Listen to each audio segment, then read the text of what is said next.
বিধায়ক প্ৰধান ডাঙৰীয়া, লগতে ইয়াত উপস্থিত আমাৰ বৰখাচেলৰ সকলো সন্মানীয় বিষয়ববীয়াসকল আৰু আজিৰ এই অনুষ্ঠানত উপস্থিত হোৱা আমাৰ দেউতা ব্লক অন্তৰ্গত বিভিন্ন গৰ্খা গাঁওবোৰৰ পৰা আহি উপস্থিত হোৱা গণ্যমান্য ব্যক্তিসকল, যুৱক বন্ধুসকল আৰু আই মাতৃসকল, তো আপোনালোক সকলোকে মই নমস্কাৰ যাচিছোঁ, শ্ৰদ্ধা যাচিছোঁ আৰু মোৰ আন্তৰিক ভালপোৱা আৰু শুভেচ্ছা জ্ঞাপন কৰিছোঁ।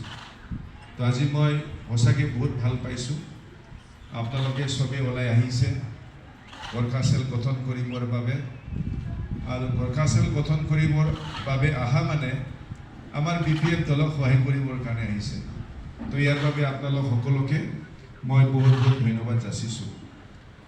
তো আপোনালোকে চবেইতো শুনিছে ইতিমধ্যে নহয়, ভাবা নাছিল চাগে না আমাৰ MLA যে BTCত ইলেকশ্যন খেলিব, ভাবা নাছিল চাগে কোনে না ভাবিছিল? ভাবা নাছিল চাগে।